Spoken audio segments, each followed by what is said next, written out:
Hey everybody, some Gadget Guy here, and the Galaxy Note 4 is now in our studio. I've been using it for the last couple weeks, and I'm finally able to report on what my experiences have been using Samsung's newest phablet flagship. Now, the Note has always been known for being a larger phone, and I love listening to reviews talk about, oh, it's just so big these days, because recently, a number of phones have come out that even eclipse the size of the Galaxy Note. It is no longer the biggest kid on the block. Jumping into some size comparisons, here is the Note 4 opposite the 5-inch screen found on the Lumia 930/Icon, stepping up to the 5.1-inch screen on the Galaxy S5, the Note 4's little brother here. One of Samsung's closest competitors now, here is the Note 4 next to the LG G3. And here's the Note 4 next to one of my favorite phablets, the LG G Flex. Once we start landing this 6-inch screen, the Note 4 doesn't seem quite as big as it used to. And of course, no smartphone size comparison would be complete without the Lumia 1520, the monster mini tablet from Nokia Microsoft. It's just funny how times change. The Note is definitely a big phone with its 5.7-inch display, but it no longer feels like the humongous slab of device that it used to. Walking around the hardware on the phone, of course, the first thing you're going to notice about any phone is the screen. And Samsung has delivered a gorgeous 5.7-inch AMOLED display with a resolution of 2560 by 1440. While I'm still not completely sold on the jump from 1080p to QHD being any kind of substantial upgrade, I am definitely still a sucker for an AMOLED display, especially the contrast and color saturation, where blacks are nearly indistinguishable from the edges of the screen off the bezels. Also on the front face, we've got the fingerprint scanner. It's supposedly improved from the scanner on the Galaxy S5, but we'll talk about that a little bit later in the review. We have a decently loud earpiece at the top of the phone, and in the top right corner, we've got the monster front-facing camera. It's only a 3.7 megapixel shooter, but it's capable of QHD video recording. Again, 2560 by 1440 off of the front-facing camera. Plus, just look at how much larger that lens and sensor is on the front-facing camera on the Note 4, especially when compared to the tiny little shooter on the Galaxy S5. I know a lot of companies are out there claiming they've got the next selfie camera, but the Note 4's performance has been formidable, and we've already shot a vlog using the front-facing camera on the Note 4 at QHD resolution, so you can definitely check that out on this channel. The front-facing camera on the Galaxy Note 4 is capable of a higher resolution video than the iPhone 6's rear-facing camera, and that's insane. On the bottom is where we'll find access to the stylus, one of the crown jewel features for the Galaxy Note 4. We also have a micro USB 2 port. Again, kind of interesting that Samsung seems to have walked away from utilizing micro USB 3 ports. It's a little hard to see with the gray finish, but there are a pair of microphones on the bottom of the phone. Moving to the top of the phone, we have an additional microphone right there, right next to the headphone jack. And of course, the IR blaster, one of my favorite Android features for using your phone as a universal remote. The sides of the phone are kept pretty clean. The right side of the phone has the power button, and the left side of the phone has the one-piece volume rocker with the nice little chiseled edges that we saw from the Galaxy Alpha. The rear of the phone, we're going to find the incredible 16 megapixel image sensor with optical image stabilization. Now, during my camera review, I said that this was an ISOCELL sensor. I still have not gotten confirmation from Samsung directly, but it does seem that Samsung is using the Sony sensor for the Note 4 to incorporate that optical image stabilization. Regardless, it's still a larger image sensor and one of the best cameras I've used in the Android ecosystem. We'll of course talk about that a little bit later in the review. And of course, a hallmark of recent Samsung phones, underneath the camera, we've got the LED flash right next to the heart rate monitor for S Health. Samsung continues to point their speakers in the wrong direction. I would love to see Samsung's take on a front-facing speaker, but at least for putting the speaker in the wrong direction, they have fitted the Galaxy Note 4 with one of the loudest speakers we've ever run through our audio test. Of course, you can also take a listen to speaker performance, as we've already published that video as well. Continuing in the tradition of the Galaxy Alpha, we now have a metal band running along the sides of the phone. These nice little dimpled corners that come from the Galaxy S5 Active, and then the entire metal edge has a nice beveled ring which runs along the sides. It feels really comfy in the hand, even when you're sort of digging the corners of the phone into the pad of your hand. It does feel a little sharper than some of our all-metal phones like the HTC One or the iPhone 6, but Samsung has radically improved on the metal band design over phones like the Lumia 930. Now, I'm not sure, however, how well the edges are going to age over time. If you notice on the bevels, we've got sort of a silver metallic trim, and then we've got this gray surface here on the sides. I'm assuming this is going to get scratched up as you use it. Maybe it ends up with a pocket with keys, and those keys are gonna rub off this gray surface material. And even though I know in my brain that all of the dimensions on the Note 4 are very similar to the iPhone 6 Plus, this still doesn't quite feel as big as the 6 Plus. Or maybe it's just that the screen's a little bit larger, so it doesn't feel like there's as much wasted space on the Note 4 as there is on the iPhone 6 Plus. These little cutouts where we probably have antennas running through, just really clean, attractive design. And just as we saw in the Alpha, I love that the metal trim surrounds the headphone jack. It's incorporated into the metal band of the design. But there does seem to be a little bit more of an edge or trench running along the screen with this metal edge than what I found on the Galaxy Alpha. Still, it's impressive design how well they've managed to fit all of these pieces together. Now, I didn't have any issues with the backplate on the Galaxy Note 3, but especially compared to the more Band-Aid-like experience found on the Galaxy S5, the Galaxy Note 4 is continuing just those subtle little refinements in terms of their design, but it's still very much the same soft, fake leather, grippy, rubbery texture on the back of the phone. I think for the Note 4, they've just gotten rid of those little seams that we had on the Note 3 that made it look like fake stitching. The metal edges make for a luxury, premium-feeling smartphone. And I really do like these flat surfaces when I'm using the camera. It gives you more of an edge to hold on to. But unlike all metal phones, this plastic back surface is easier to hold on to if you've got sweaty hands like I do. And I've personally found that the HTC One and the iPhone 6, especially with their rounded corners and all metal surface, are a little harder to hold on to. One of the things that always cracks me up about Samsung reviews are when people complain about the backplate feeling flimsy. When this is connected and is a part of the device, this is a really solid feeling phone. It's built tremendously well, all of these pieces fit together really well, and there's almost no flex. But I think it's hysterical when someone peels off this backplate and is like, oh, but look, when you take it off of the phone, oh no, look and see how flexible it is? See, this doesn't feel very good because it's like really low quality plastic and you can like bend it. So that means that it's not very good. I don't know, maybe I'm missing out on something. Are a bunch of you using the backplates of your phone for things other than covering the back of your phone? Like, are you trying to use this to jimmy open door locks or something? I don't get what people are expecting when they peel a backplate off of their phone. Checking out the guts of the phone, we have the 3200 milliamp hour battery here. It's shocking how small we can make a high capacity battery these days. I am kind of surprised to see that we're still rocking a micro SIM, not a nano SIM on the Galaxy Note 4. The gorgeous 16 megapixel shooter.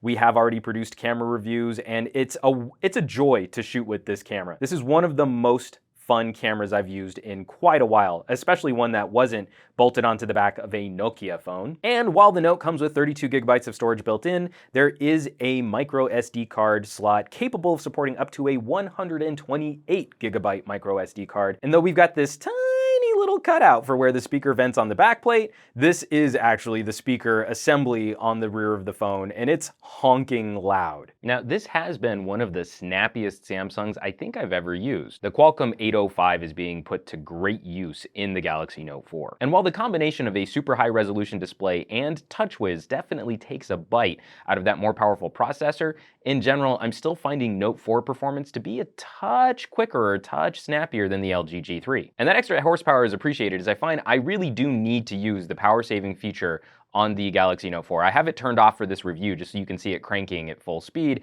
but in my day-to-day usage, the insanely powerful guts of this phone, the super large, bright display, and the high resolution all make mincemeat of that big battery. But throttling back on that CPU performance, and I find that I can get about a day and a half of regular to moderately high usage. Out of the box, it's a bright, punchy, candy-colored affair, and it does a pretty decent job of holding your hand, especially for people that are maybe breaking into their first no compromises power user device. While I can't say I'm always the biggest fan, it does come with a couple features that I really do enjoy, not the least of which is the ability to now float multiple apps on your screen all at the same time. So all of these can multitask in real time. They've all got proper support. So if we tap on one, like if we tap on my Astro File Manager, it comes up in this floating window that you can move around the screen anywhere you want. You can make it a little bit bigger, and it functions the same way that the app would if it were in full screen mode. And one of the things that I really do like about Samsung's implementation of this floating window concept, as opposed to LG's Q-Slide apps, is whenever I hit the home key with one of these in place,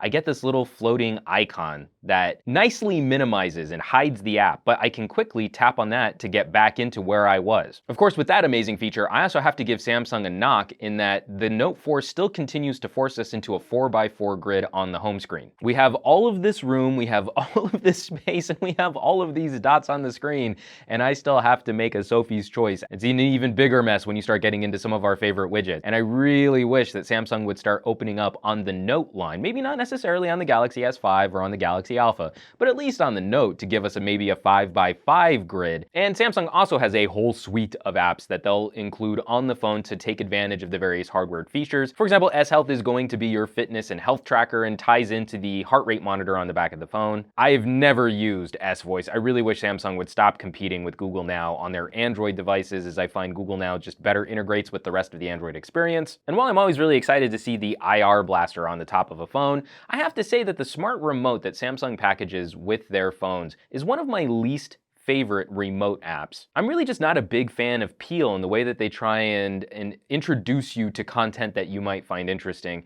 and then tapping into the actual remote software itself. So as you try and go through to add devices to this universal remote, I just find that this is not very well laid out or very well organized, and the process of tapping through to find codes that work seems a bit slapdash and it's a little confusing. I really wish Peel would give us just a one universal remote layout, as tapping through various tabs and sliding panels back and forth just isn't a very easy way to navigate a home theater system. Using this app for a little while, I'm far more likely to pick up my physical universal remote or the HTC One, which I think has a much better universal remote app for its IR blaster. Other little quirks, I can't say I've ever been a big fan of the Samsung keyboard with its tiny little number row of tic-tac keys, so now I'm using the Google keyboard. It's the Google keyboard, which is actually closest in function to what I like about the Windows Phone keyboard, which is why I keep coming back to this setup for all of my Android phone reviews. And we're gonna get really nitpicky here, but I do not like the voice that comes on Samsung phones. If we take a listen to the voice that Samsung bundles with their text-to-speech engine,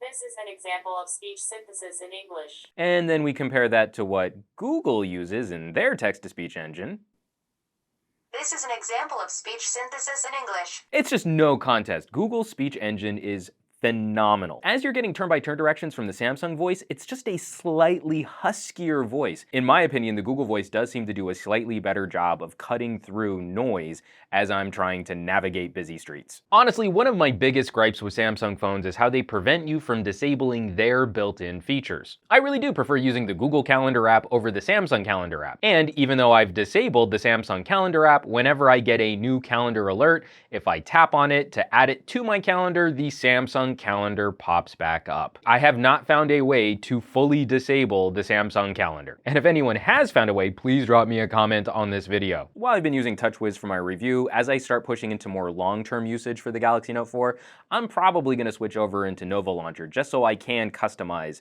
more of the grid layout, and I think it'll also be a slightly snappier performer than what Samsung is doing with their TouchWiz launcher. At the bottom, Samsung says they have refined the fingerprint sensor on the Galaxy Note over what we got on the Galaxy S5. But my main problem with this fingerprint scanner remains in that you have to swipe through this fingerprint scanner. As this is positioned on the bottom edge of a very large phone, it's a delicate dance of sliding a thumb through the sensor if you try and use the phone one-handed. And already so much of this phone demands two-handed usage that there are occasionally times you don't want to have to dedicate both hands just to unlocking the device. And after about 2 days of trying to use the fingerprint scanner, I found myself just going back to a pattern unlock. And we're also seeing some cool updates to the S Pen and its functionality there. If we click the button near the screen, we're gonna get the new Air Command menu, quick menu layout. Now, instead of just delivering us immediately into a screenshot, we can screen write, which if we tap on this, it's going to take a screenshot and then allow us to doodle on that screenshot before saving it and sending it off. We also have an image clip, which gives us a freeform tool to select